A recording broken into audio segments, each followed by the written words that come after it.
Ladies and gentlemen, ladies and gentlemen, ladies and gentlemen. I sincerely apologize for the wait. Sorry for the delay. But I am your host, IWN, and we are live for the AEW Dynamite review.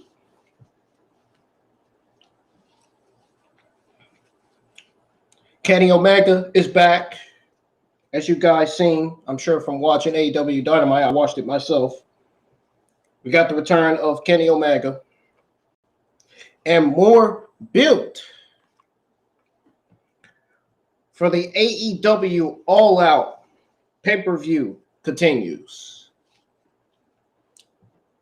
Also, I got a little bit of AEW news coming out of Dynamite, House of the Dragons, and so much more. Folks, if you're new to the channel, hit that subscribe button, turn on that bell for all notifications.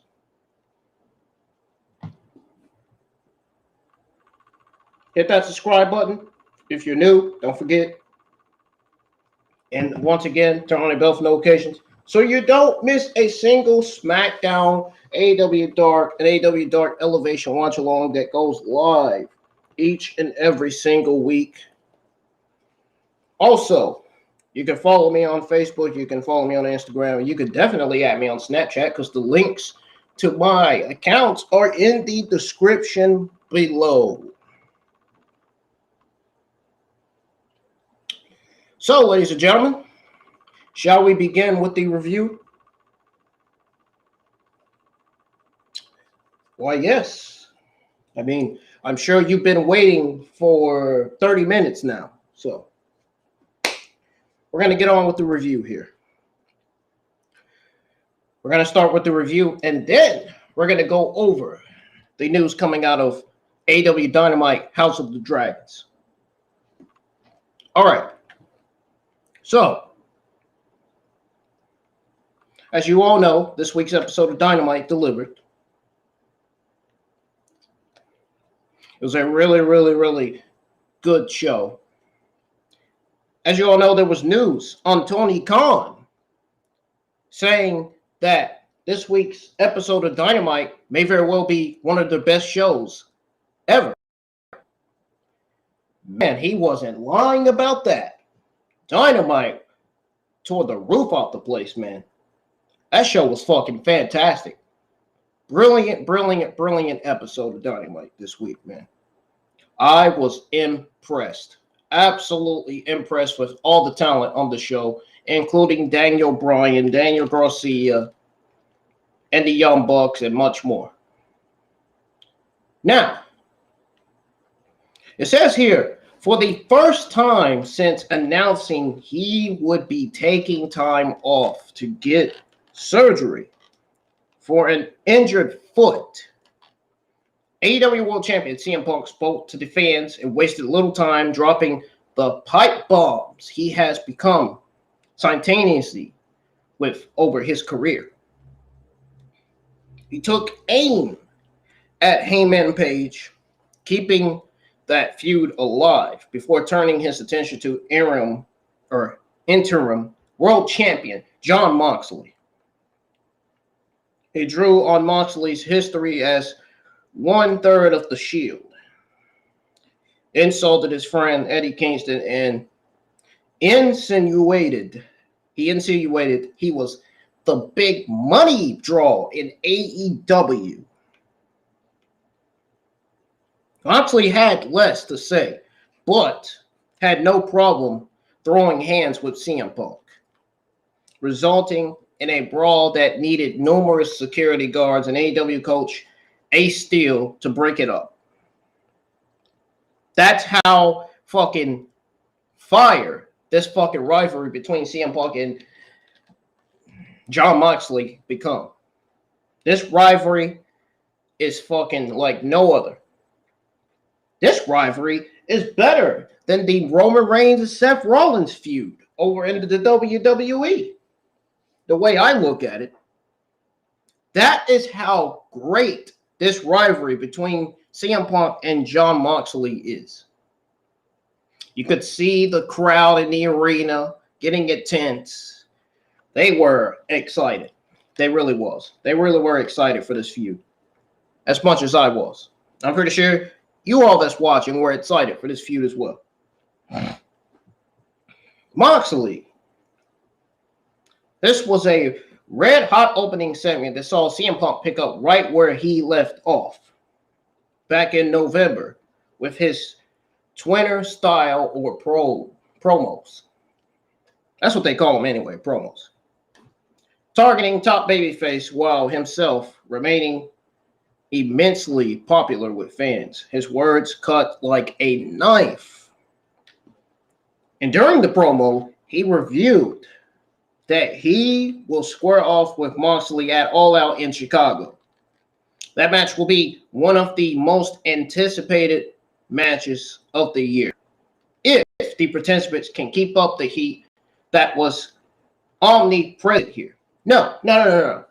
If the match gets produced and written right, if this feud becomes one of the greatest feuds in all of AEW,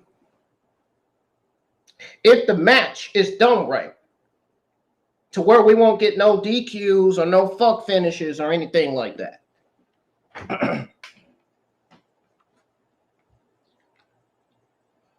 So, honestly, throw in what should be great physical ring work, and you have every reason to believe, everybody here in the live chat, I'm sure, has every reason to believe the suddenly personal main event will be on the short list of major match of the year candidates. Now, it'll be interesting, very, very, very, very interesting to see if Punk makes a full heel turn in the near future too, especially with the likes of Moxley, Daniel Bryan, Eddie Kingston, and the immensely returning Kenny Omega, poised to make up the top of the babyface roster. This is going to be great, man. This is a great fucking year for AEW so far. It's been a fantastic year for them. So there's someone from around these parts, and I like to challenge him to a rematch right here, right now, Punk said before calling out Hangman Page. The former champion did not appear, drawing boos. Everyone wants to be champ until it's time to do champ shit. Punk exclaimed as the fans broke out in a chant of his name. Jon Moxley is the third best guy in his own group. And to me, that sounds like a recruiting theme in his career. Now, his best friend, Eddie Kingston. His best friend is the third best Eddie Kingston he's ever seen. He's ever been in the ring with. He's the second best Kingston I've ever shared a locker room with. Not even the first John I've beaten in Chicago for a championship belt. Defiantly not number one there.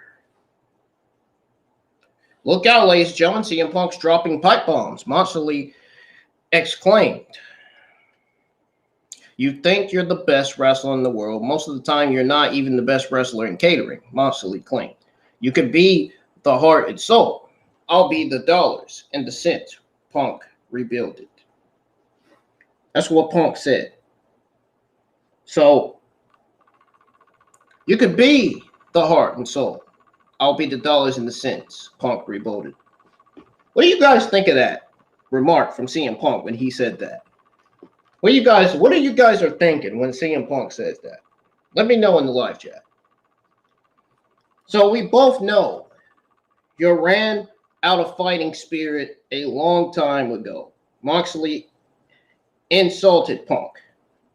If I touch you now, I'm afraid you're going to bleed all over me, Punk said, making light of the interim champion's penchant for wearing the Crimson Mask.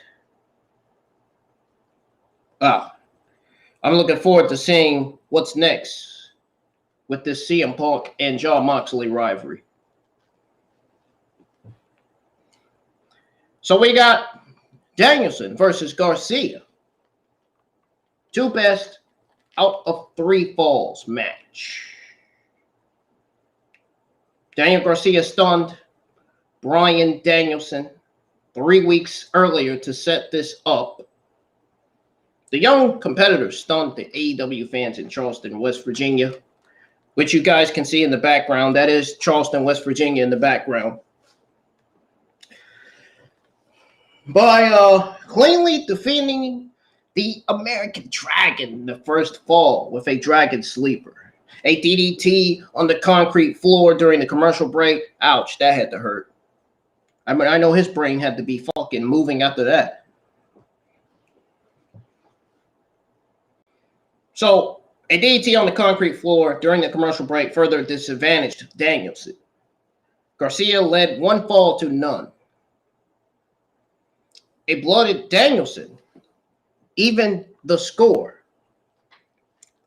out-wrestling his overzealous opponent and scoring a quick pinfall victory from out of nowhere.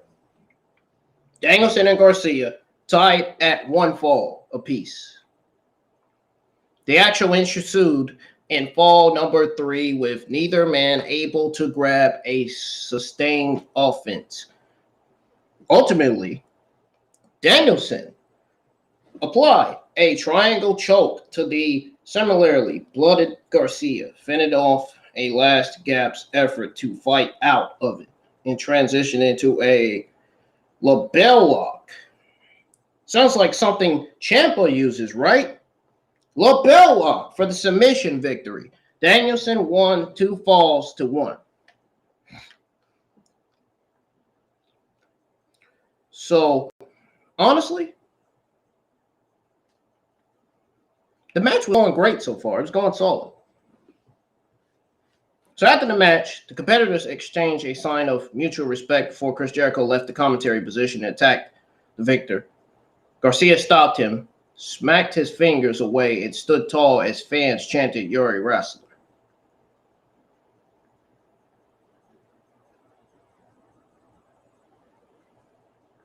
So the biggest takeaway here was that Garcia is a star of the future for AEW, and the Tease babyface turn might be the best thing to happen to him in his young career. I absolutely agree with myself saying this. If you guys agree with me, let me know in the live chat. Do you guys think the Tease babyface turn might be the best thing to happen in Jordan Garcia? Jocko, what do you think? Hassan, what do you guys think? You guys think a heel turn, or not a heel turn, but a babyface turn might be the best thing to happen in Jordan Garcia or Daniel Garcia? I said Jordan Garcia. That's funny.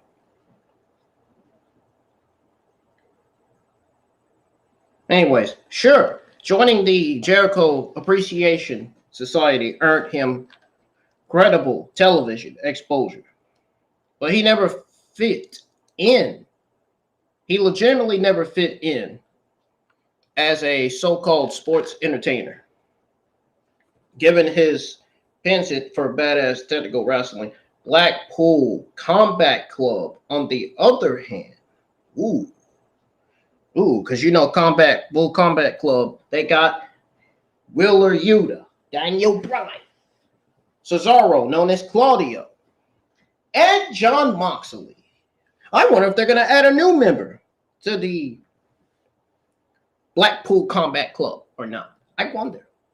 Man, could you imagine if Kenny Omega joined that group? Holy shit.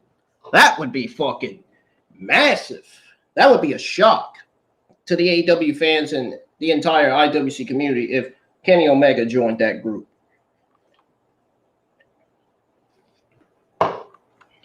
Just saying. Anybody could join it. Powerhouse Hobbs could turn face and join that group. Ricky Starks could join. You never know. Anybody that is interested in joining the Pool Combat Club could join their faction.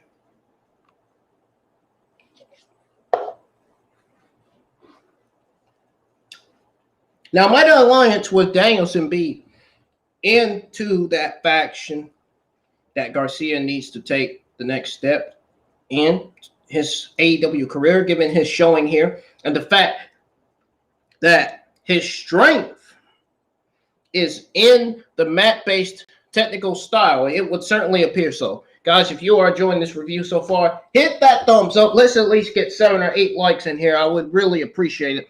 And please invite your friends to join the chat. The review is going great so far. If you're enjoying the review, hit the thumbs up. Comment the thumbs up in the live chat. If you are enjoying this review so far, I want to know from you guys how I'm doing, because I don't know yet until the review ends. So Danielson defeated Garcia 2-0. Yes, 2-0. Can you believe it? 2-0. I couldn't. I can't. I'm not shocked. I ain't too shocked. I wasn't too surprised, man. I knew Danielson was going to win over Garcia. Garcia is young, man. You know, it's probably, I think he's in his 20s, I think.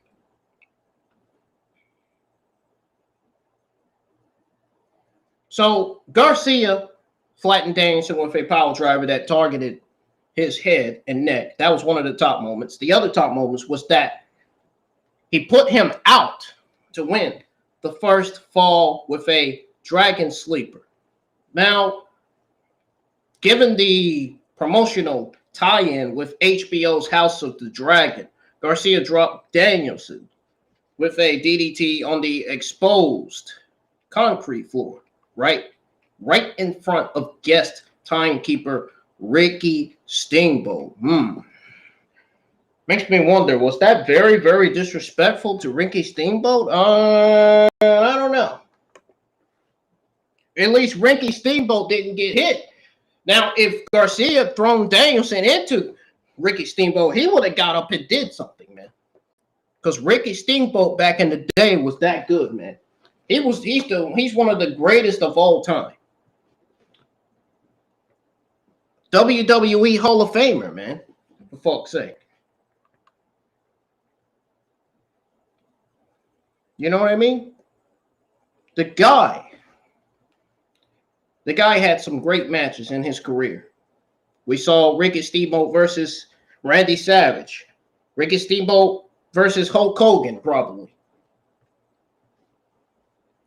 Even Ricky Steamboat versus Andre the Giant. There were so many matches that Ricky Steamboat were in. They were great matches. Great matches, man. Anyways, so as you guys know, Garcia dropped Danielson with a DDT on the exposed concrete floor. So that happened. And then it was right in front of Ricky Steamboat, as I stated, who famously endured the same move at the hands of the great Jake the Snake Roberts.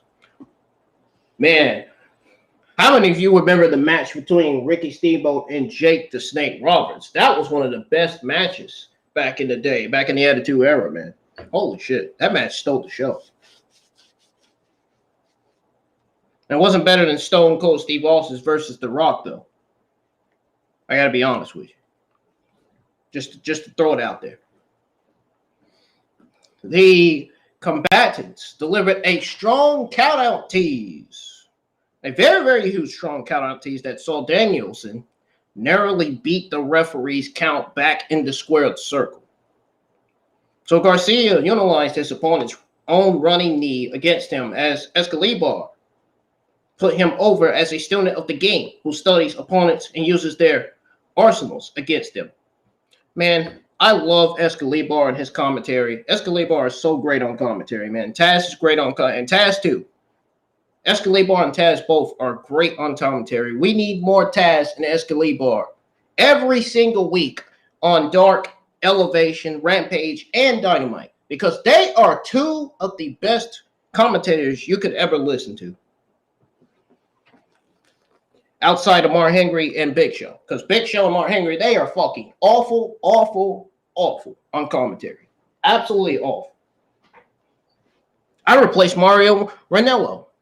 I would rather listen to Mario Ranallo on commentary than Mark Henry and Big Show. Holy shit, man.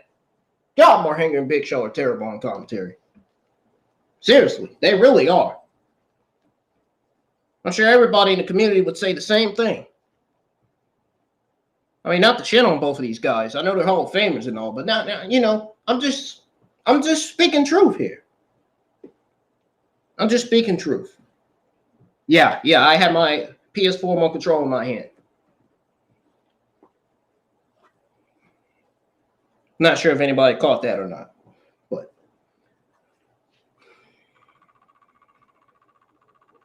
So, Escalibar put him over as a student of the game who studies opponents and uses their arsenals against them. Nobody's slapping their legs.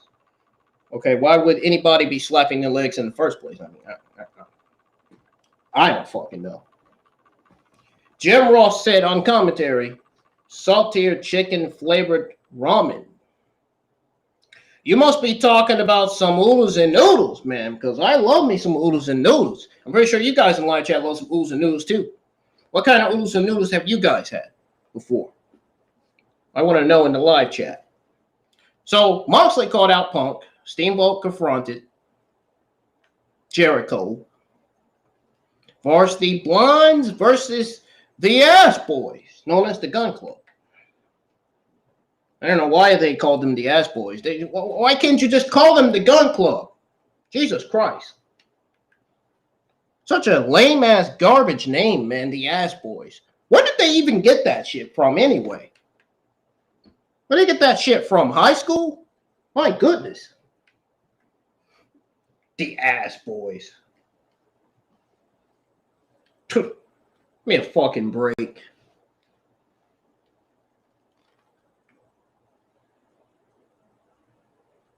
More like the Fast Boys. I mean, they seem to be doing great in the ring. A little bit, somewhat. In lightning quick succession, Moxley called out Punk. We know that. And another pull apart ensued. Steamboat confronted the Jericho Appreciation Society and suggested Danielson is a better mentor for Garcia. Absolutely agree. I absolutely agree, even though Daniel kind of got Daniel Bryan's first name, first ring name. I don't know if Daniel Bryan's going to take that too lightly or not. The fact that Garcia has Daniel's first name, first ring name.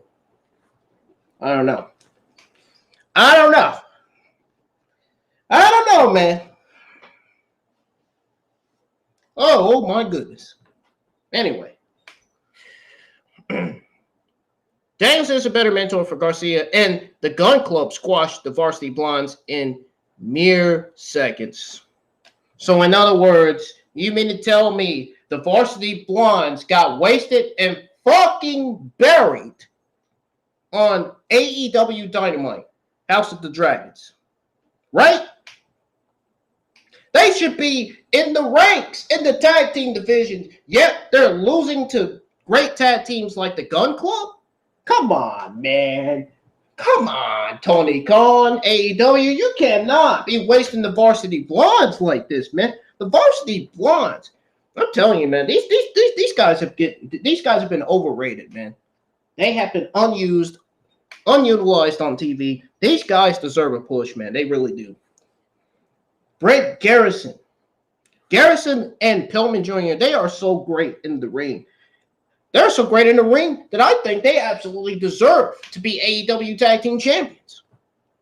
That's how great they are. We've seen what they can do in the ring on Dark and Elevation. I mean, Jesus Christ, they should be at least number 4, number 5 in the tag team division that AEW has over there. I mean, I don't know what Tony Khan is doing with these guys, but they need to start pushing these guys so they can be the next AEW Tag Team Champions.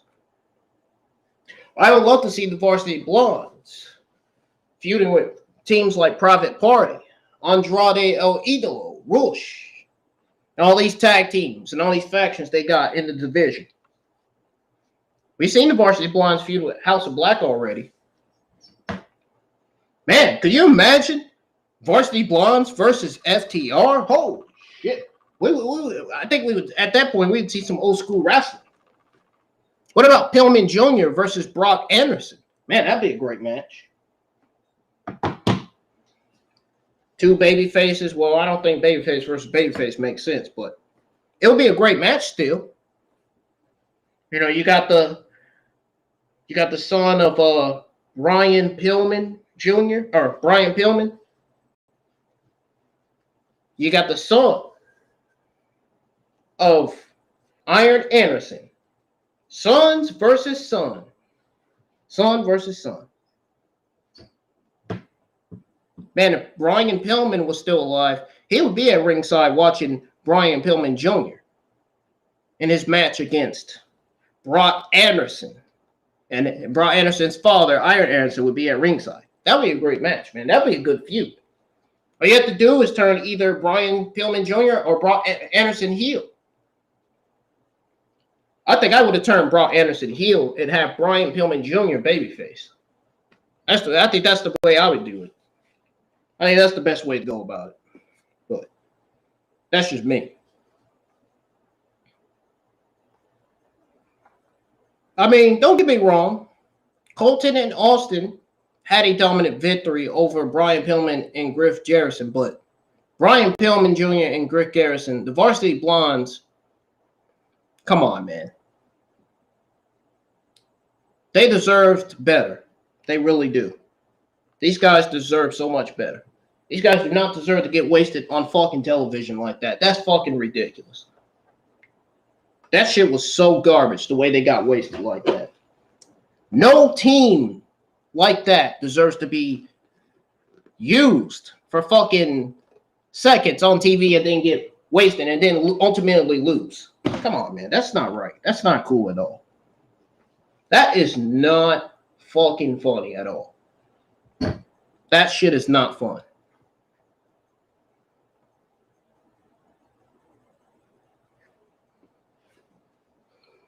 So Colton and Austin on their dominant victory over Brian Pillman Jr. and Griff Garrison, only to receive a beatdown from his own children after Stuxley Holloway appeared. The Acclaim made the save, chasing the second generation stars out of the ring and reuniting with the WWE Hall of Famer to wrap things up. I don't like where this feud's going right now. I really don't. I don't like this. They need to get this shit off television, man, because at this point, the Gunn Club, they're not really doing nothing.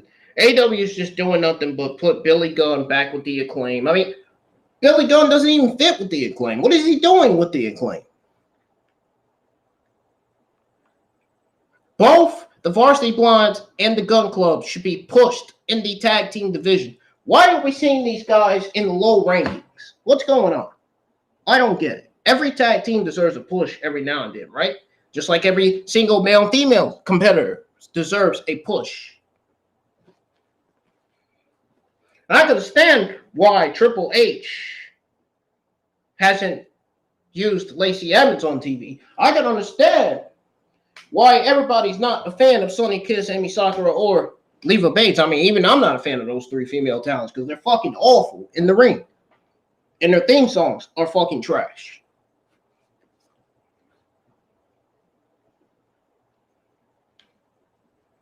But my God, man, you have got to do better with the Varsity Blondes, AEW. Come on, man. This is some fucking bullshit right here. Seriously.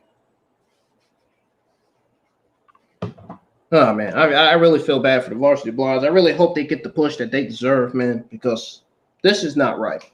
I felt like the Varsity Blondes were robbed, man, in this match. They were absolutely just wasted. They were absolutely They looked absolutely worse. They looked as worse as fucking Bray Wyatt losing to Goldberg over that Universal Championship. That's how bad the Varsity Blondes got wasted on Dynamite. Talk about fucking embarrassing. God, that was embarrassing as it gets. Jesus Christ. I could see the Varsity Blondes possibly leaving AEW, man.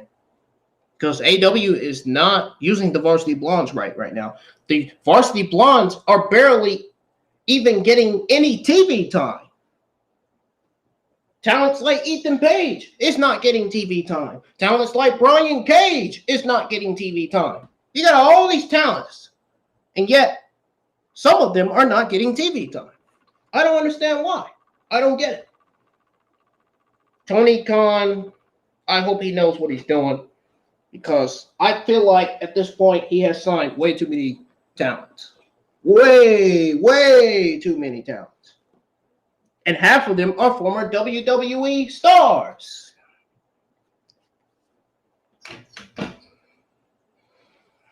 Anyways, moving on here, guys. The brawl continued. The red hot program between world and interim world champions. Even if it was short-lived, Steamboat planting the seeds for Daniel Bryan to mentor Garcia was a nice move. It was a very nice move, and utilized his star more effectively than just as a timekeeper. The Gun Club stuff was fine, but come on, man. You got to do better with the Varsity Blondes, man. That's all I'm saying, Tony Khan. Tony Khan is doing a great job with the AEW men's and women's tag team, or AEW men's and women's singles divisions. And he's also doing a great job with the AEW tag team division, but he needs to start building some of the talent that has not gotten their push yet. Like the Varsity Blondes, for an example.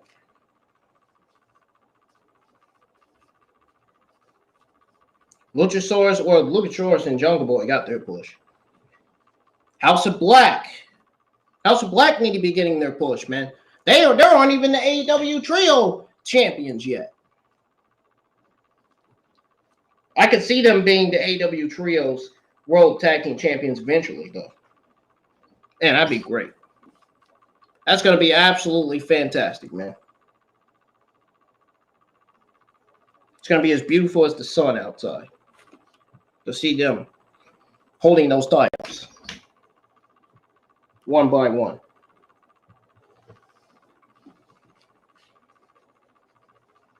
I would rather have the House of Black win those AEW Trio World Tag Team Championships than the other tag teams in that division. They should be the first ones. I feel like they should be the first ones to hold those titles.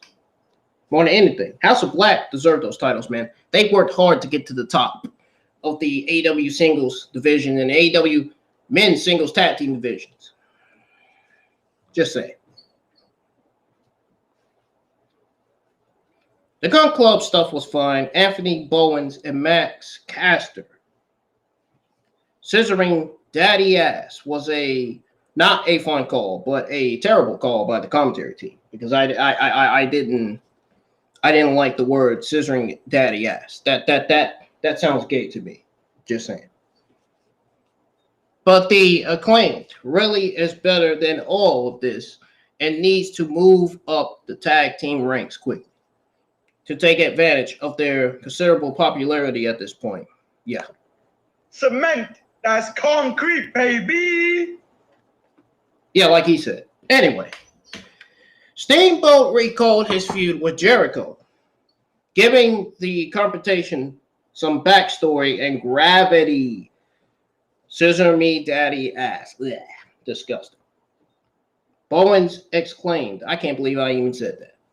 Exclaimed that, drawing a huge pop from the fans in the payoff to an otherwise disappointing segment.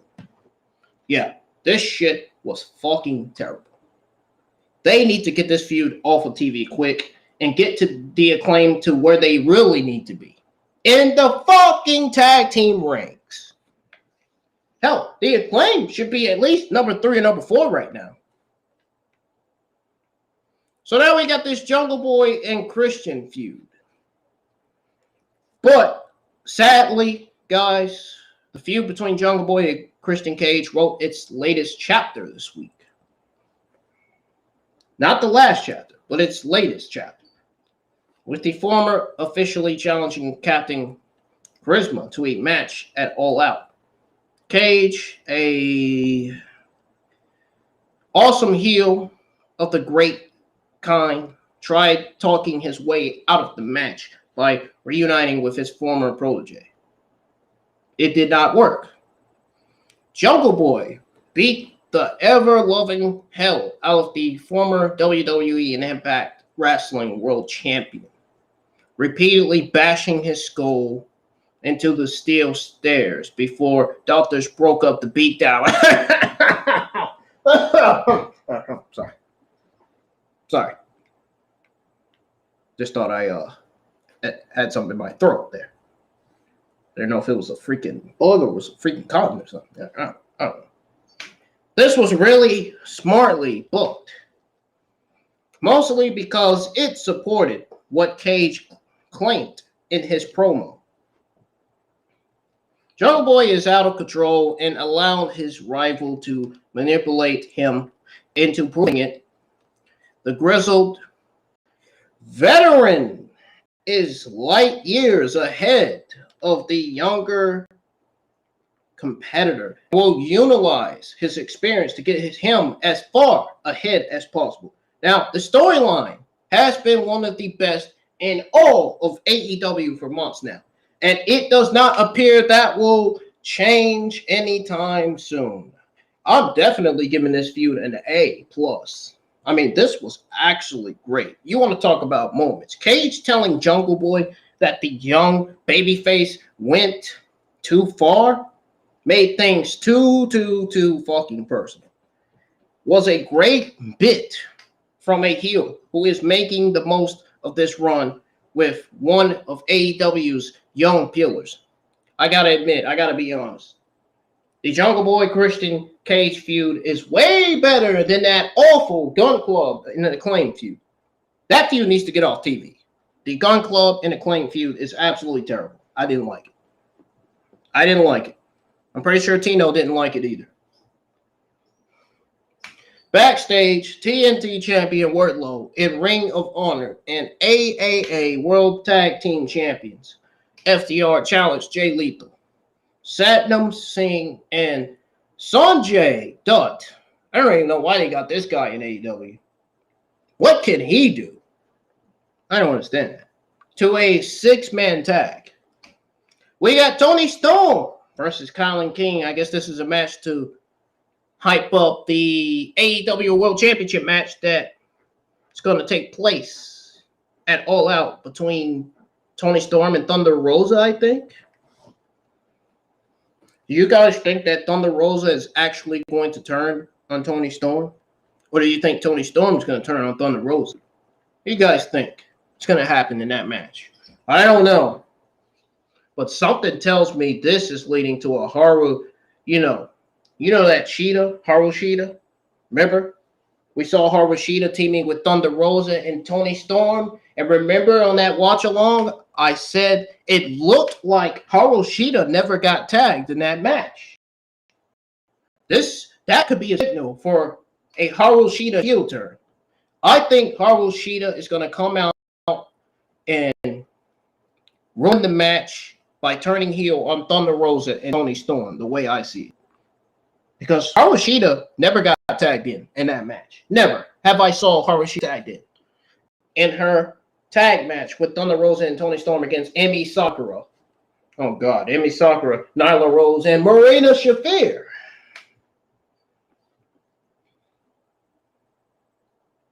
Dude, if Haru Shida turns heel at the end of this year, you know what I'm going to be saying in the watch-alongs? Told you so. That's what I'm going to be saying. IWN right again. That's another thing I'm going to be saying when she turns heel. Storm feels like the sorest thing to beat Rosa for the title. But that program has been overwhelming. But let's be honest here. Toni Storm looked to continue her match toward an AEW Women's Championship match against Thunder Rosa by defeating Colin King in singles competition. A competitive match saw King control throughout the commercial break, only for Storm to come back after countering a top rope side suplex attempt into a crossbody. Storm utilized her trademark corner, hip cheeks, and put King away with Storm Zero for the hard-fought win.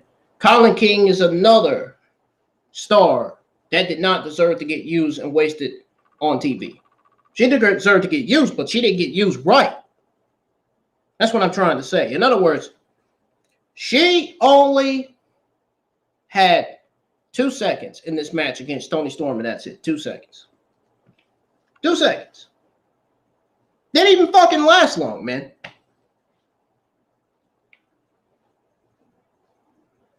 See, talents like this deserve push. Talents like this don't deserve to get wasted like this on TV. Same with the Varsity Blondes. I just read it on the Varsity Blondes getting utilized and wasted on TV. Losing to the Gunn Club. Jesus Christ.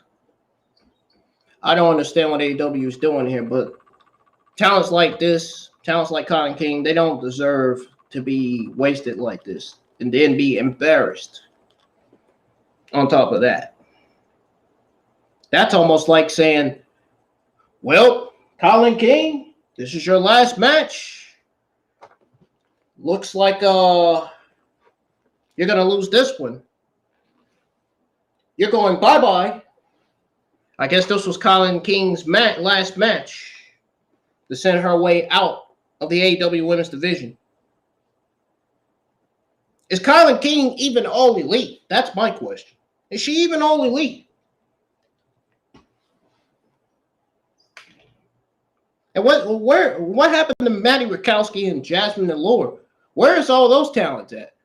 Why hasn't Reveston been used on Dark and Elevation? Jesus Christ, man. You got all these female talents that are not even being used on Dark and Elevation. Yet we are seeing the same female talents that we have already seen week after week after week. The same local enhancement talents, same fucking jobbers. Can we start seeing fresh new faces, please? Like, I'm tired of seeing the same faces week after week after week on Elevation and Dark. I don't mind seeing the same faces on Dynamite Rampage because they have most of my favorites on there. But Dark and Elevation, we need new faces. New local enhancement talents, new jobbers. I want to start seeing female talents like Reveston, Jasmine Allure, and Manny Rakowski on Dark and Elevation again. I think those women really elevated that women's division on both brands. Not even kidding. Like, for real.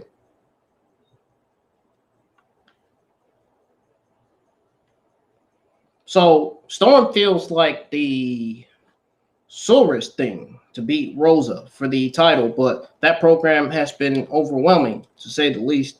And they win over King, who has, in fact, not been seen on AEW television in over a year. Is hardly the way to build anticipation for the championship clash at All Out. Why not have Colin King pick up the biggest victory of her career over Toni Storm? Why are they not even building Colin King up to be the next AEW female star? They could build Colin King up to be the best top heel in the AEW Women's Division. We could have got Thunder Rosa versus Colin King for the AEW World Women's Champion. Thunder Rosa needs new opponents. She needs heel opponents, not babyface opponents.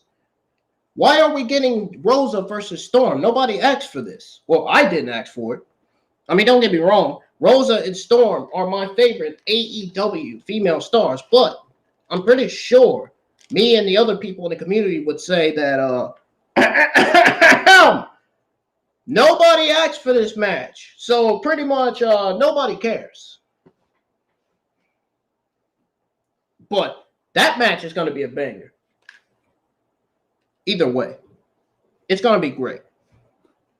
It's going to be great.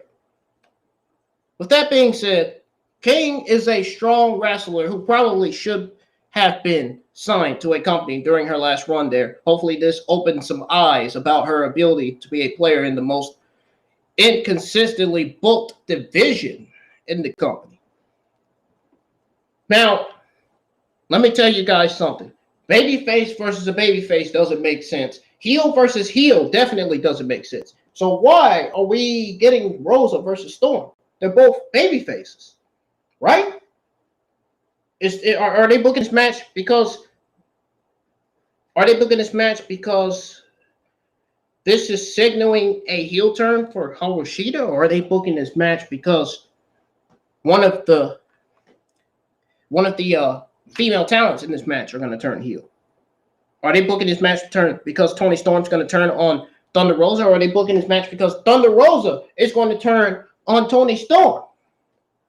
I would not be surprised if Toni Storm wins the AEW World Women's Champion over Thunder Rosa, only for Thunder Rosa to turn heel on Toni Storm and leave the arena. We could get a babyface Toni Storm, heel Thunder Rosa feud. I don't mind that. That makes more sense than babyface Toni Storm versus babyface Thunder Rosa for the AEW World Women's Champion. It makes more sense to have Toni Storm win over Thunder Rosa and have Thunder Rosa turn heel on Toni Storm. Just because of her last name, just because she thinks she's better than her, or shit like that, you know?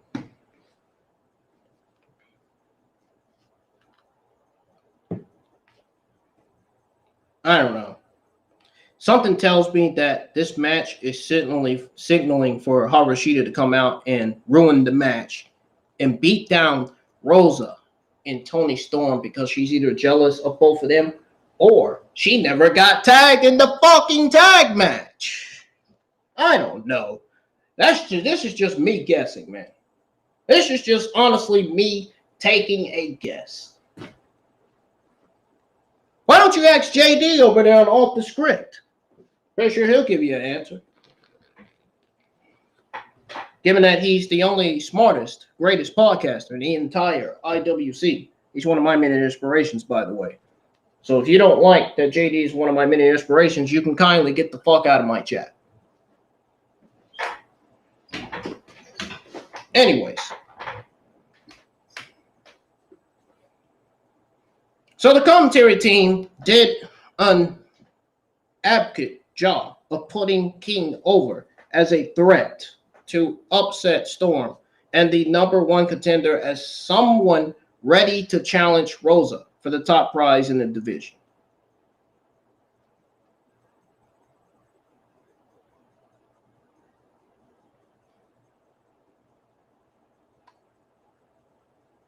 Colin King's already ready to challenge Thunder Rosa. So, if Colin King is being put over as a threat to upset Storm, and the number one contender as somebody ready to challenge Thunder Rosa, right? So why are we not getting a Thunder Rosa Colin King feud? Thunder Rosa and Colin King should be feuding right now, right?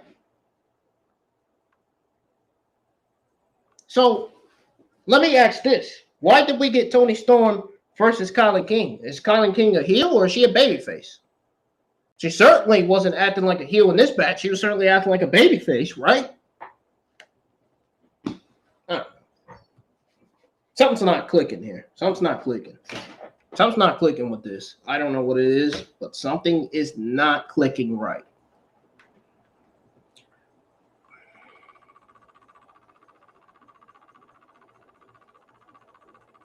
Something ain't clicking, man.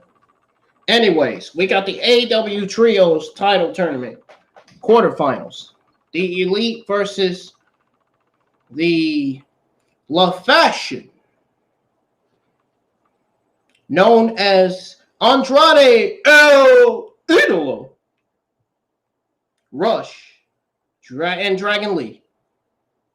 So we got those guys. They went up against the Young Bucks, known as Nick and Matt Jackson, and the mystery partner. And spoiler alert, folks, I was right. Turns out the mystery partner was none other than Kenny Omega, because I had it listed in the description. That's how you know I was right. Plus, there were rumors and news on Kenny Omega possibly returning as a mystery partner for the Young Bucks. The news and the rumors of Kenny Omega being the Young Bucks partner turned out to be true. The entire world knew that. The entire world knew that, literally. Everybody in the IWC community were smart enough to know that Kenny Omega was going to be the Young Bucks partner. Team Elite, man. Team Elite right there, man. Legitimately. So the entire world knew that with the introduction of the AEW World Trios Championships, it was only a matter of time before Kenny Omega returned to the Squared Circle and joined the Young Bucks in pursuit of them. Great to see Kenny Omega back. He looks great. He looks in the best shape of his fucking career, I'll tell you that much. So the former AEW World Champion did just that Wednesday night, joining Matt and Nick Jackson in battle against La Faction. By the way, Dynamite was this Wednesday night. Dynamite House of the Dragons. There was little in the way of celebration for Omega as he quickly found himself on the defensive, beating down and cut off from his partners. A desperation tag sparked a comeback for the Elite, but their opposition, who were pretty much teaming for the very first time, again turned the tide in their favor. Omega tagged in to pretty much pop the crowd and spark a second combat attempt while he succeeded momentarily. Now, the commentary team put over how pretty much he is clearly not completely healthy. Now, he certainly did not look it as he was wiped out at ringside by a torpedo like Dragon Lee. Pretty much wiped out by a torpedo like Dragon Lee. Yeah. I said it right. I think it mattered. Omega recovered, though, rocked the mask, Luchador, with a V trigger and put him away with the one-winged angle to score the win.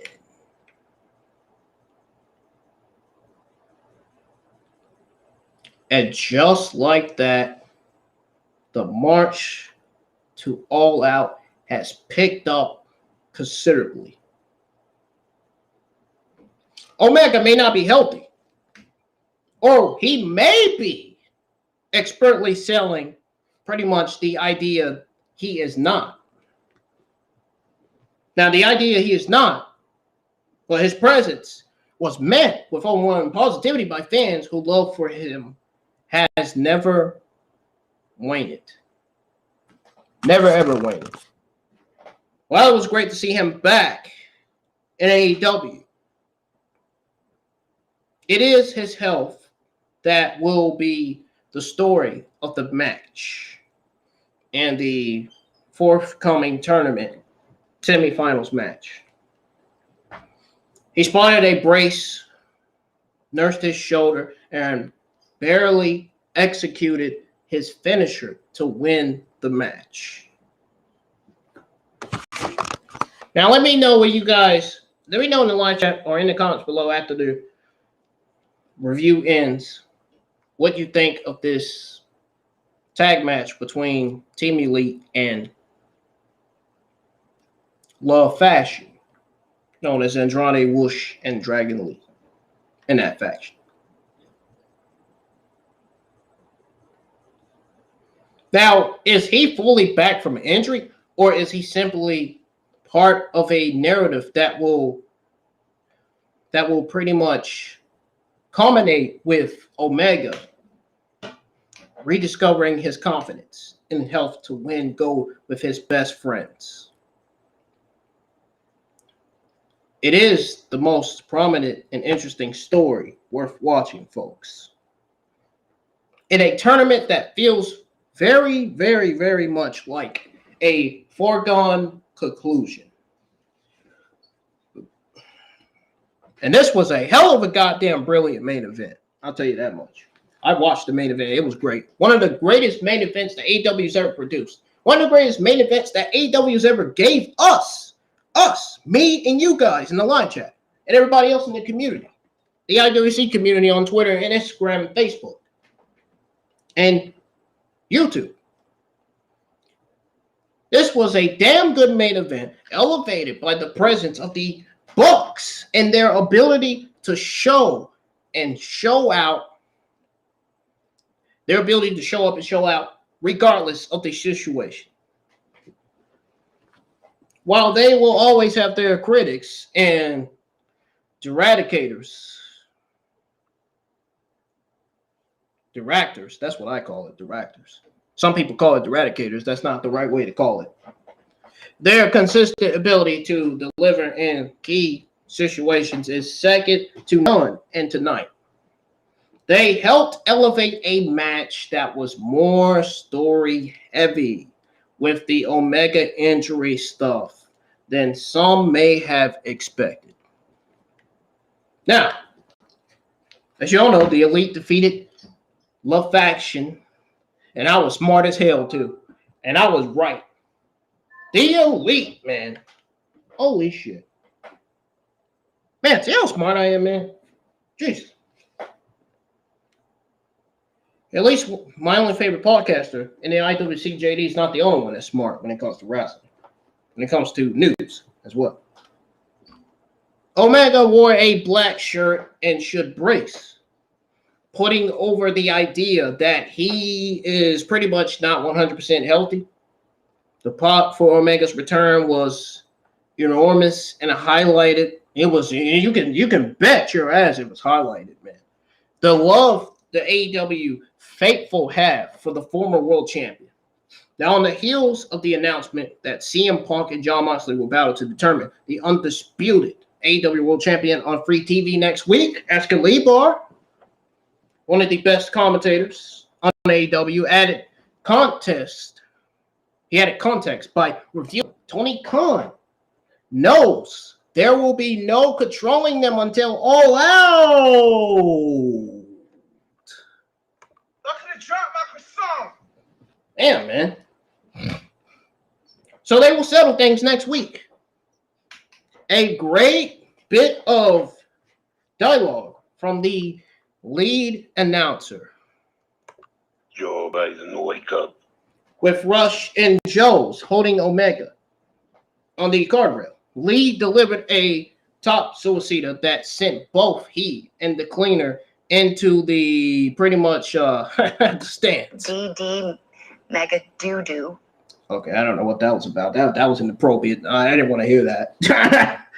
Omega executed an ugly one-winged angle, selling the shoulder injury and the story of the less than healthy former champion grinding his way to the trios titles in support of the Young Bucks. Ladies and gentlemen, that is going to do it for the AEW Dynamite House of the Dragons review. If you guys enjoyed the review, hit that thumbs up. Let's get 7-8 likes in here. Let's get at least 7-8 likes on that stream. Hit that fucking like button. And subscribe to the channel if you are new around here, of course. If you're new. And don't forget to have on those notifications. Guys, as you all know, this Monday I had scheduled my WWE SmackDown August the 29th, or August the 19th, 2022 watch along. I've already scheduled my Friday Night SmackDown August the 19th, 2022 watch along. which will be scheduled to go live at 7:15 p.m. It will be live pretty much early, and you'll get to hear some good tunes. I always have good tunes playing. You already know. And I still got some big plans going forward with the channel. I'm still going to be installing OBS. I haven't got a gaming laptop yet, but when I have the money, I will get it. As soon as I get that shit, I'm going to install PC, I'm going to install OBS, and we're going to be streaming games on the fucking PC. I cannot wait. It's going to be great. I cannot wait to install OBS Studio. Cannot wait to get my hands on it and start doing those fucking overlays and all that shit. It's going to be fun, man. I can't wait to get better internet and network connection so I can start back streaming with good quality again. Jesus Christ, I'm tired of all this fucking bluffing quality, man. I really am. Alright, I'm going to remind you guys one more time that if you're new to the channel, subscribe, turn on those notifications so you don't miss a single watch along that goes live every week, so you don't miss a single video that gets uploaded to the channel. Now,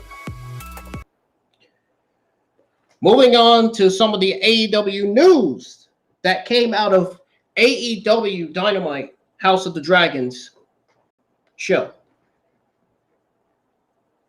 All right, guys. So, here's the news coming out of AEW Dynamite House of Dragons. So, I have some news on AEW switching up production plans for the Grand Slam event. So, it says here that it appears AEW's stadium show at Arthur Ashe Stadium will be getting a slight facelift this year. The stage for the 2021 version of AEW Grand Slam was set to the north side of the stadium. However, it seems the 2022 rendition will see the stage set to the south side. Oh, really? Oh, really? This is how I feel about this is how I fucking feel about the south side. That means you're gay. No, I'm just joking. But anyways, last year's version saw Bryan Danielson and Kenny Omega go to a thirsty minute draw. It also had the main event of Britt Baker, DMD, defeat Ruby Soho to retain the AEW Women's World title. That's what I'm trying to say. This year's version, which will be aired live September the 21st, will be sure to heat up after All Out. Will we see title defenses?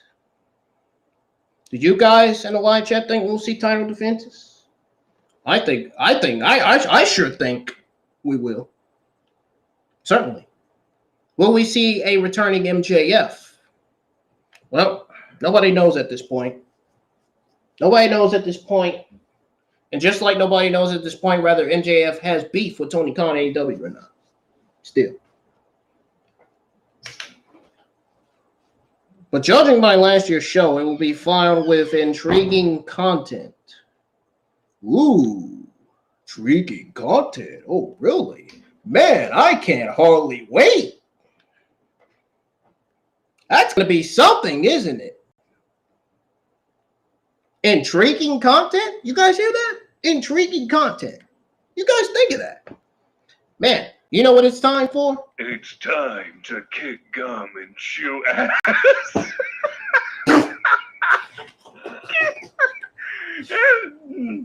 and I'm all fucking dick kick him. You gotta be kidding me, bro. Oh, man. Anyway, it appears that if the current ticket map is any indication of things, that AEW is switching things up this year for Grand Slam. It was noted on social media that the stage was not switched to the other end of Arthur Ashe Stadium. I can't get over that shit. We gotta play that shit again. That shit was hilarious, bro. Did you hear this guy, man? Gum and chew Oh, ass. my goodness. Oh, my God. And Oh my god, man. That's the funniest fucking instant button sound I've ever fucking heard. This shit is fucking funny, man. This shit is all at the top of the fucking barrel funny, man. This shit should go at the top of the list as one of the most hilarious moments in the fucking Dynamite review, man. Seriously. This shit's fucking funny. I was even mocking the fucking guy.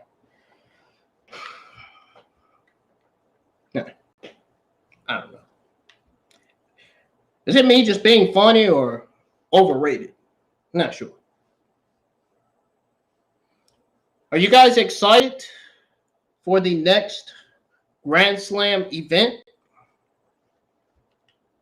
If you are, let me know in the comments below.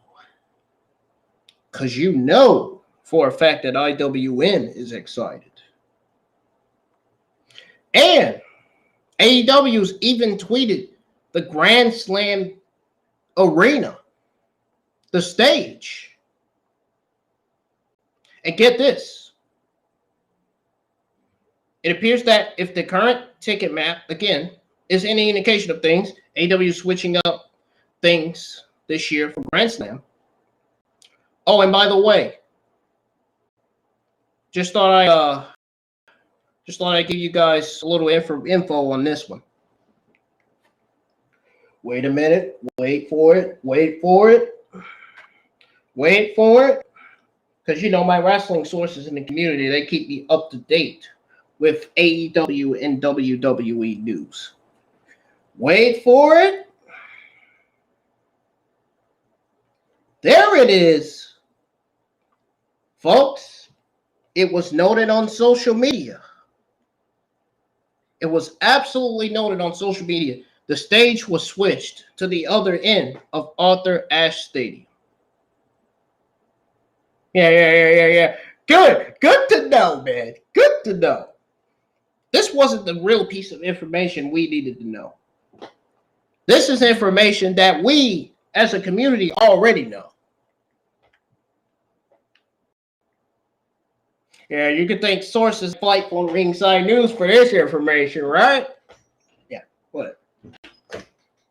So, it appears AEW's stadium show at Arthur Ashe Stadium will be getting a slight facelift this year. The stage for the 2021 version of AEW Grand Slam was set to the north side per the stadium. However, it seems the 2022, once again, rendition will see the stage set to the south side. So last year's version, of course, once again, saw Daniel Bryan and Kenny Omega go to a 30-minute draw.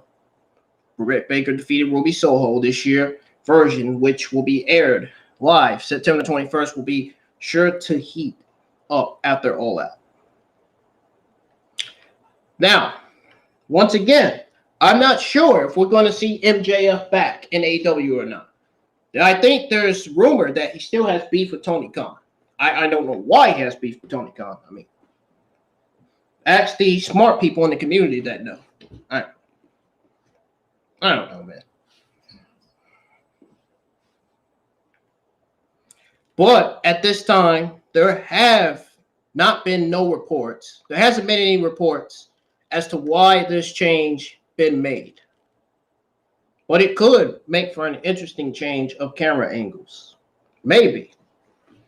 Just don't have Kevin Dunn behind the camera angles. Holy shit. He's always taking camera shots at Finn Balor's crotch, man. That's not cool. That's not right. That is not cool, man. Kevin Dunn telling those cameraman guys to fucking take a shot at Finn Balor's crotch, man. Come on, man. Come on, man. You know that's fucking. You guys in the live chat know that's wrong, man. Seriously. It could also lend itself for some potentially interesting interests. Last year, the audience for the show was slightly over 20,000, but maybe the change of the stage setup that kind of got me off a little bit, kind of messed me up. But maybe the change of the stage setup will allow for that number to reach closer to the maximum capacity of 23,771. What do you guys think of the news on AEW switching up production plans for next Grand Slam event? Let me know in the live chat or let me know in the comments below when the stream ends.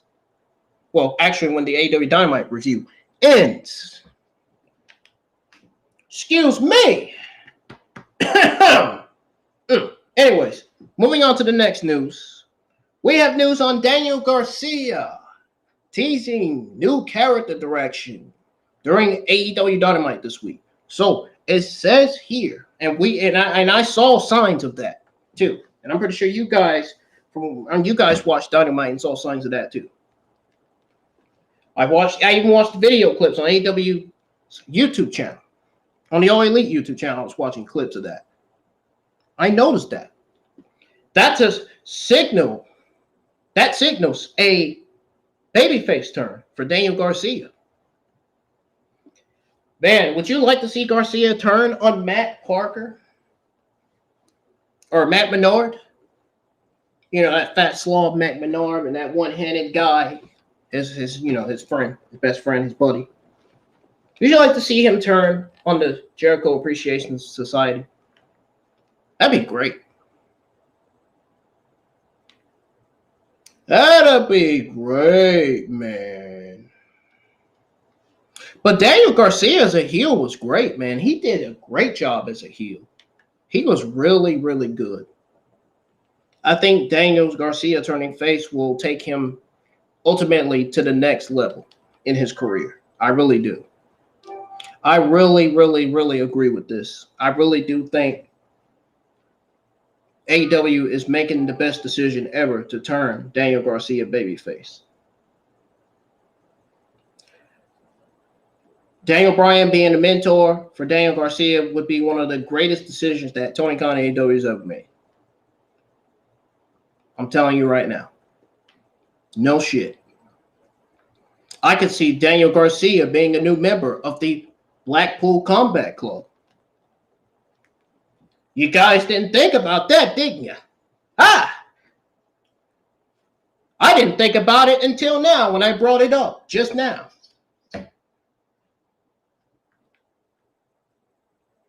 Daniel Garcia revealed himself as a sports entertainer and aligned himself with the Jericho Appreciation Society on March the 9th, 2022, episode of Dynamite. JAS soon gained the numbers advantage over the Blackpool Combat Club. It seems that things might be changing for Garcia. Daniel Garcia squared off against Bryan Danielson in a brutal 2 out of 3 falls match during Dynamite this week. Garcia won the first fall. Danielson, on the other hand, evened the odds with the second and submitted Garcia for the win in the third. Of course, you all know that, and I know that too because I just reviewed that match. I just gave you guys the scope. I gave you guys the answer as to who won the match. We went over the top moments of this match and everything.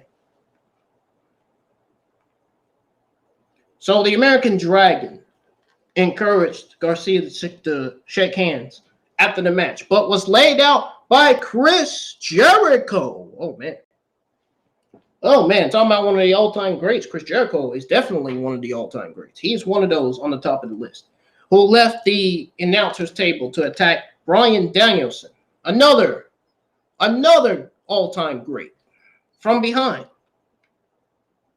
Garcia, however, intervened and pushed Jericho aside, prompting the Wizard to question his alliance. Jericho left the ring in disbelief. Nah, I wouldn't say disbelief. He left the ring pretty much in shock to me. That's my opinion. He left the ring in shock. That's what I think. From watching Chris Jericho get out the ring, he looked shocked and he looked stunned and he looked fucking angry. You're just mad because you're losing one of your members of your fraction known as your Jericho or what's that faction name? Jericho Appreciation Society, right? That's why he's angry. Because Garcia is one of the members to leave Jericho Appreciation Society. At least that was the rumor in the news anyway. Garcia struggled with his decision before leaving the ring too. Garcia has been leaning on the good side during his feud with Bryan Danielson for several weeks. The Dragon Slayer teased a face turn during Dynamite this week. We'll have to wait and see what's next in store for Daniel Garcia. Guys, ladies and gentlemen, everybody in the live chat, what is your fucking take on this story, man?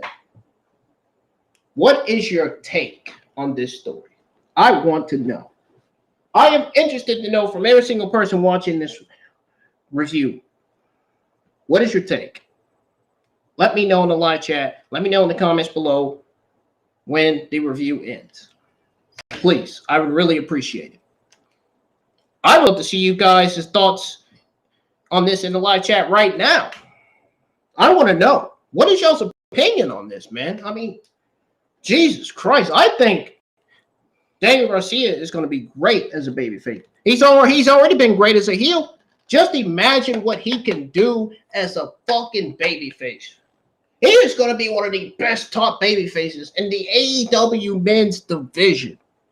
This guy is going to kill it. He is going to be the next megastar, man. He's going to be just like Konosuke Kesha. He's going to be like Konosuke a little bit, man. He really is. Man, I tell you, every time Konosuke comes out, the fans are always cheering for him, always giving him a round of applause in respect, because he's from Japan. And no wonder. And he's great at what he does in the ring. At least he's better than guys like Fuego del Sol and Jack Evans. At least he's better than those guys. And even guys like Bryan Kendrick.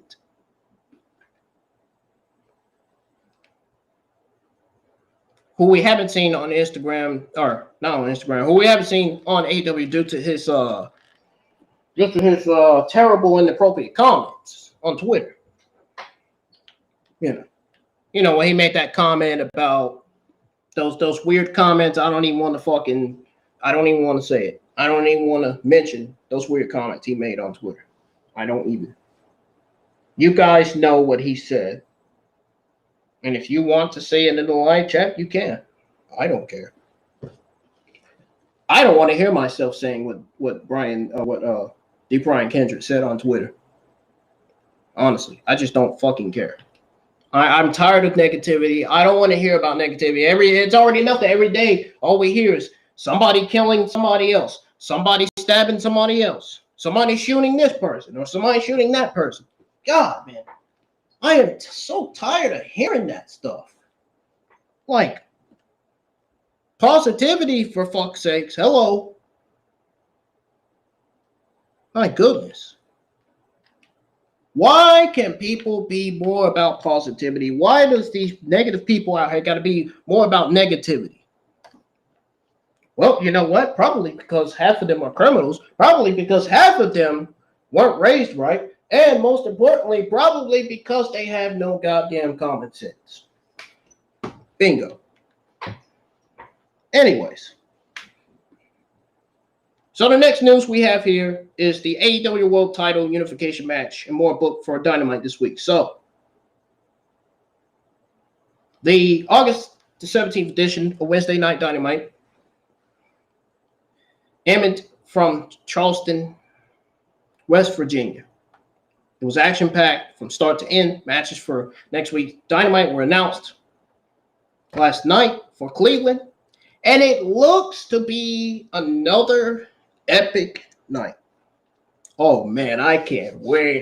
They're giving us yet another fucking hot start. They're giving us yet another brilliant episode of Dynamite. You got to love it. I love it, man. I wish, only if WWE could be like Dynamite, man. If only WWE could be like Tony Khan and AEW in their roster. Jesus Christ. Seriously. Oh, you know that women's division and over in WWE is going to be elevated once Sasha Banks returns. That women's division on SmackDown is going to be elevated even more. I cannot wait to see Sasha Banks back on TV. One more, Naomi back on TV as well. Nonetheless, CM Punk opened this week's edition of Dynamite and cut a promo on interim AEW champion Jon Moxley. I already went over that in the review. Punk refers Moxley's passing in the WWE and said he had always been third best in his group. We know that. Moxley arrived and the two enter into a brawl. We know that too. Moxley called Punk out and demanded, listen to this, he demanded they unify the titles tonight on Dynamite. AEW announced that the titles will be unified next week on Dynamite. Whoa, we're trying to be like WWE, aren't we? Tony Khan and AEW. Yeah. That's I don't know if that's a good idea. I'm just saying. Why are we stealing ideas from WWE? What is this shit? What is this shit? The fucking playground? Seriously. Why are they legitimately stealing ideas from WWE when they should be having their own ideas?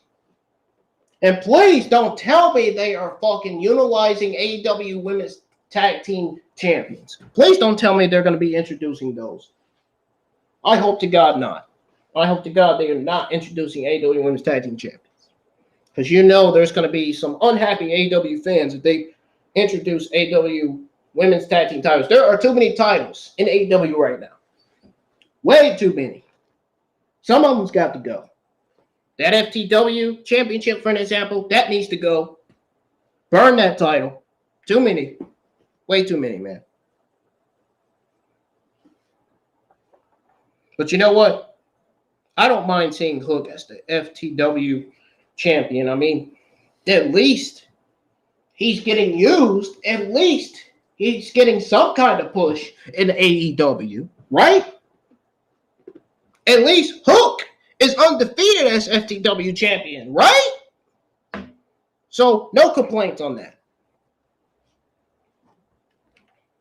Anyways, plus Dax Harwood of FTR will take on Jay Lethal in singles action. Man, Dax Harwood versus Jay Lethal, take my money. That's going to be a great match. That's going to be some great singles action on next week's episode of Dynamite. Harwood challenged Lethal to a match during a backstage promo during Dynamite this week. Well, Ospreay will also be in action next week on Dynamite. The Aerial Assassin will team up with Aussie Open against Death Triangle. What kind of team name is that? Aussie Open. What the fuck is that? Anyways, Death Triangle in the quarterfinals of the World Trios Tag Team Championship Tournament. Oh my God. If this match signifies Pac turning on Rey Fenix and Penta, I'm going to be so mad. I'm going to be so angry. Pac with Penta and Rey Fenix is one of the greatest things in AEW. I would not be surprised if Pac turns on Rey Fenix and Penta. I think if he does, I think at that point I'd be turning my TV off or I'd just be closing my eyes because I don't want to see it. I don't want to see it. I don't want to see it, man. I know.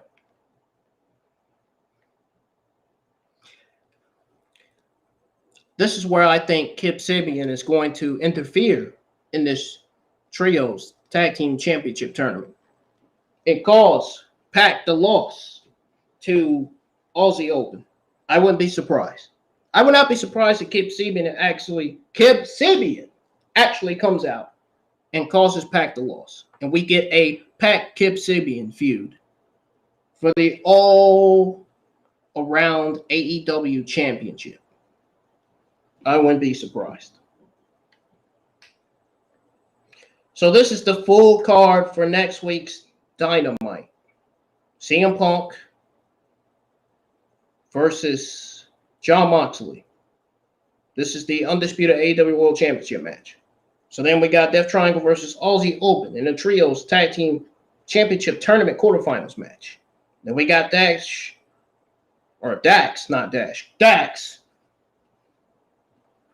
Harwood versus Jay Lethal. When I'm thinking of Nash, I'm thinking of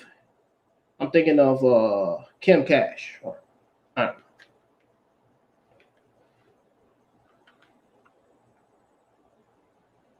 But anyways, what is your take on this story? What do you guys think of this full card for next week's Dynamite?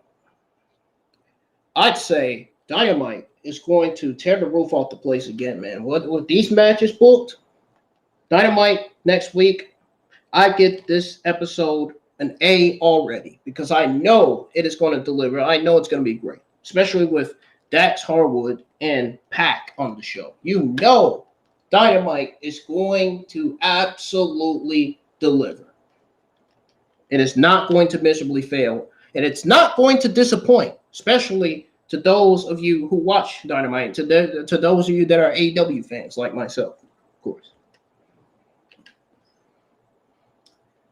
All right, guys. Moving on to the final news for this week coming out of Dynamite, House of the Dragons. We got news on the AEW Tag Team title match and more booked for Rampage this week. Now, it says here that,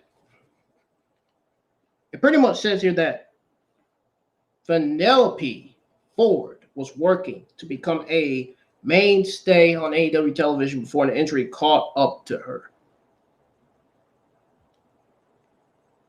So once that injury caught up to her, Ford had to miss several months of in-ring action.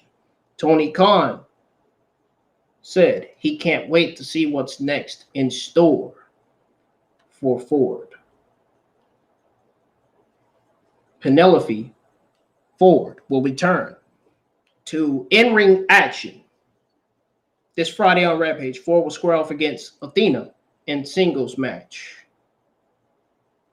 Jesus fucking Christ. I swear to God, if I read the Rampage results and I find out that Athena got wasted, used, and buried on TV, if I swear to God, dude, I'm not even kidding, dude. I'm not even kidding. If I find out that Athena gets misused and wasted on TV and loses to Vanellope Ford, I am absolutely going to really lose it. Athena has one of the best theme musics in all of AEW, man. As well as Serena Deeb. Even Serena Deeb has one of the best theme musics in all of AEW. Jesus Christ. My question is, what the fuck are they doing with Athena? They should be building Athena up to be the next top AEW babyface in the AEW women's division. What is she doing on television? Nothing. Nothing but matches on Dark and Elevation every week. She's giving nothing but squash matches. Finally, Athena's getting real competition in AEW. I guess you can say this is real competition for Athena. I guess you could say this is Athena. I'm guessing this is Athena getting a new feud.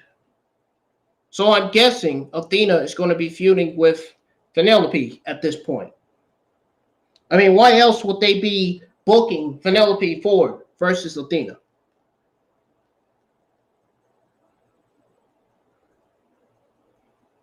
Why else would they do that? I mean, you can't have Chris Statlander come back and turn heel. I mean, that I don't even think that would even make sense, to be honest. Do you guys think that makes sense to have Chris Statlander come back and turn heel or on Athena or Vanellope Ford? I don't think it does. Would you guys even like to see a Chris Statlander and Athena feud? Let me know in the live chat, man. I don't know. Not sure. I kind of doubt the feud a little bit. Chris Statlander hasn't got to do much as a babyface. She kept getting injured. And keeps on being put on the sidelines. If it ain't one leg she injured, it's her other leg that she injured. Jeez Louise. Poor Chris Statlander. I feel really bad for her. I really hope she comes back fully healthy and back in the ring so she can be pushed again. So she can be the next AEW World Women's Champion. Because I can see Chris Statlander being the next AEW World Women's Champion coming in 2023. Now, Vanellope Ford will return to in-ring action this Friday on Rampage. She will square off against Athena in singles match. Most recently, Ford competed on AEW Dark Elevation tapings where she defeated Heather Reckless. Plus, Ring of Honor World Champion Claudio will cut a promo on Rampage this Friday. The Swiss Superman defeated Jonathan Gresham, the guy that quitted AEW. Seemingly did. For the title at Death Before Dishonor. So the lineup for Rampage is the AEW World Tag Team Championship match. Swerve in Our Glory versus Private Party. Hook versus Zach Clayton for the FTW Championship. And then we got Best Friends versus Trustbusters for the Trios in the Trios Tag Team Championship Tournament quarterfinals. And then we got Athena versus Vanellope Ford. Vanellope Ford in a singles match. And then we'll get the Ring of Honor World Champion Claudio promo. Guys, it's simple. Athena is going to get misused and wasted just like Colin King did in her match against Toni Storm. I don't understand why. I know this is signaling for Vanellope to win. Vanellope is going to fucking win her match against Athena. We know that. But why does it have to be Athena that's got to lose? Why? I don't understand this. Why? You got you got one of your biggest stars in the AEW Women's Division. Now you're putting her in the match against Ford for her to lose. Come on, man. That's crazy. That is so crazy, man. That's like fucking putting Thunder Rosa. That's like using Thunder Rosa as a jobber. Only for Thunder Rosa to lose to Maddie Rakowski. Jesus Christ, man. That's crazy. That's like having Thunder Rosa on the sidelines, having Thunder Rosa to vacate her AEW World Women's Champion. Let's hope she doesn't do that. Let's hope Thunder Rosa doesn't come out with an injury. Hope not. Jesus Christ, man. We got too many people out with injury. Now that went from Adam Cole, baby, to Chris Statlander. Great. That's just great, man. Anyways, guys, what is your take on this story on the AEW Tag Team title match you're more booked for Rampage this week? Let me know in the live chat or let me know in the comments down below. Okay.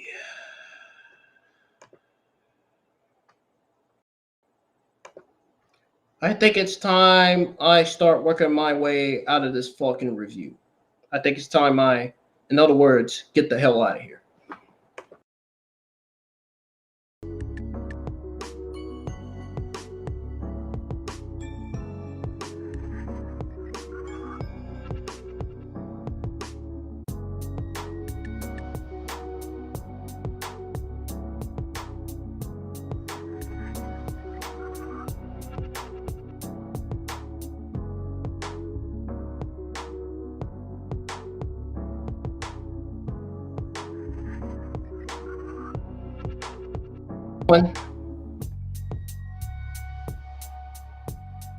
It's time IWN gets the hell out of here.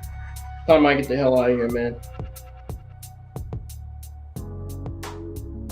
You guys enjoyed the AEW Dynamite House of the Dragons review.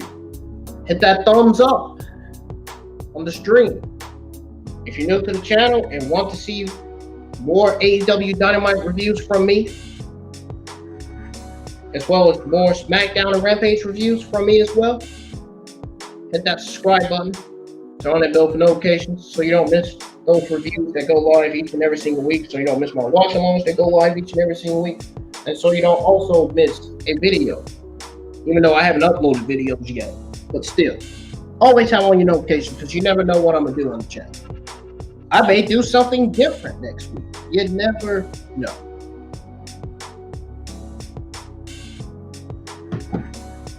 Anyways, guys, my SmackDown watch-along's already scheduled. I scheduled it since Monday, so go over there and hit the thumbs up on that. And the live chat is already open, so you can comment anything you want in the live chat, in my SmackDown watch-along live chat. King of Mondo, thank you for joining the live chat, man.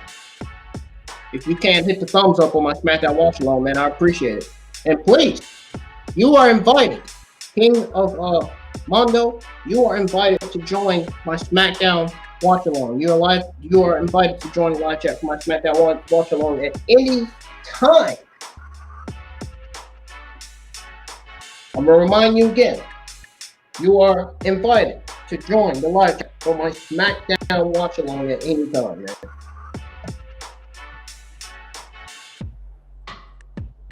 And to all my old and new YouTube subscribers, I will see you guys in the live chat.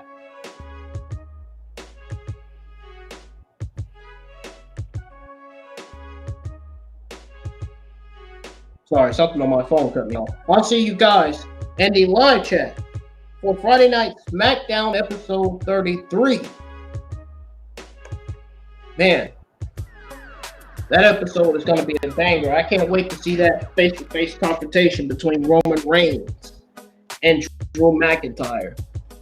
Man, you want to know what I can't wait to see? The Fiend Bray Wyatt versus Karrion Kross. I want to see a Bray Wyatt Karrion Kross storyline is what I want to fucking see. Holy shit, that'll bring in viewers right there. That'll bring in absolute interest right there, man. They do that. I cannot wait. I cannot fucking wait. Absolutely cannot wait, man. Anyways, guys, I'm getting the hell out of here. Have yourself a great Thursday afternoon and Thursday evening. I will see you guys in the live chat for Friday Night SmackDown episode 33. Peace. Stay safe, always.